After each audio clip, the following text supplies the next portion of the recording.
మీద కూడా కేసు పెడతా మరి ఏడ తప్పించుకుంటాడు మార్గం లేదు. నేను అనుకోవడం ఈ నా కొడుకు వచ్చిన తర్వాత చెడిపోయింది అని అనుకుంటున్నా. అంతకు ముందే చెడిపోయాను అంటే వాళ్ళ కేసులోంచి వదిలిపెడతా. మూలంగా చెడిపోయానంటే ఈడి మీద తోస్తా. నేను అసలు చెడిపోలేదు, నేను పొరపాటు పడి వచ్చాను అనుకుంటే కాపురానికి రమ్మంట. మరి ఇంకా చెడిపోయావంటే చాలా రకాలు ఉన్నాయి వీటిలో. మానసికంగా చెడిపోయావా, ఆర్థికంగా చెడిపోయావా, శారీరకంగా చెడిపోయావా,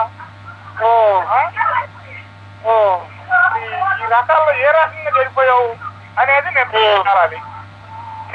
మరి ఎప్పుడు చెడిపోయావు నిర్ధారణ తేలాలి, ఎందుకు చెడిపోయావు నిర్ధారణ తేలాలి, ఇప్పుడు ఎందుకు అనేది నిర్ధారణ తేలాలి. మళ్ళీ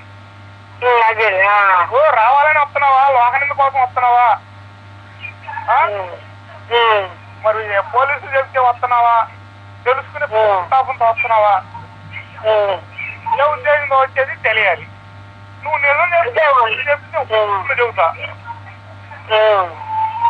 దాని పరిణామాలు దానికి ఉంటాయిలే,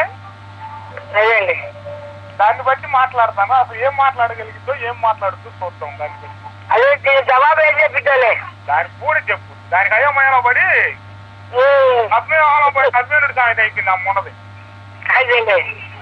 ఏం చెప్పింది ఏం చెప్పలేదు. ఈడు కాదు వాళ్ళ కరీమోకొని చెప్పలేదు, ఎవరు చెప్పలేదు. ఎవరు తెరవాలి వచ్చిన ఇప్పుడు ఏదన్నా విషయం అయితే ఏదన్నా చెప్పగలుగుతారు కానీ ఈ విషయంలో ఎవరు చెప్పలేరు. అది ఒక్కసారి నా తప్పు అయిపోయిందయ్యా, నేను ఇంక పోయి వీడు మాట్లాడిపోయి నేను తప్పు అయిపోయిందని కాలం మీద పడితే రెండో దారి లేదు దానికి. అసలు దాని మించిందే లేదు, దాని మించింది పెద్దపల్లి కూడా అక్కర్లేదు. అది నేను చెప్పేది పొరపాటు అయిపోయిందని చెప్తే కాలమే తప్పైంది అనమాట. తప్పైంది తప్పుగా మరి తప్పైందంటే రా, నేను తప్పు చేయలేదు, నేనే ఖచ్చితం మా అమ్మాయి ఖచ్చితం నీళ్ళకి మనం బాధ్యత చూపిస్తేందు. అదే మాట్లాడితే చెల్లెలేదు, పెద్దపల్లి కూడా అక్కర్లా. ఇంకా కుదరదులే, పెద్ద మనుషులు లేకుండా కుదరదు. అసలు పెద్దగా ఒప్పుకుంటే నీకు మనసు చల్లారుతుంది కదా. చల్లారిది కాదు విషయం. ఇప్పుడు తప్పు చేయని వాళ్ళు ఎవరికైనా మనం తప్పు చేయలేదు. అవునులే, అదే మన పైన తెచ్చేయండి. అవును మరి అది కాదు. తండ్రిని చంపడం ఎవరైనా మెచ్చేదేనా? చిన్న పిల్లలు కాడి చుంపేస్తారు. అదే అవునులే మరి. ఆ సిచ్యువేషన్ వేరు, వాళ్ళు నాకు తెలుసు.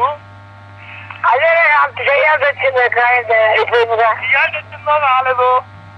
తప్పు అవును. వయసు ప్రభావంలో ఉంటే ఏదో నా మనసుకట్ట అనిపించింది. అదేలే తప్పు అనుకున్నాం, దాన్ని చేయాల్సింది చేయాల్సింది. మా అమ్మకు ఆరోగ్యం బాగాలేదు, మరి నేను లేకపోతే బతలేదు. అది అవును, ఆయన ఊరుకోడు. మరి ఏం చేయాలా? ఒకళ్ళు పోవాలంటే ఒకళ్ళు ఉంచాలి, ఒకళ్ళు ఉంచాలంటే ఒకళ్ళు పోవాల్సింది. మరి నేను పోతే మా అమ్మను బతికించు, మరి మా అమ్మ పోతే నేను బతలేదు. అవును మరి దాని పోతే నేను బతికించుకోవచ్చని ఆలోచన వస్తుంది. రెండోది లేదు, ఈ అర్థం బతికించుకున్న దీన్ని పక్కన పెట్టే, లేక 4 ఏళ్ళు బతికింది మా అమ్మ.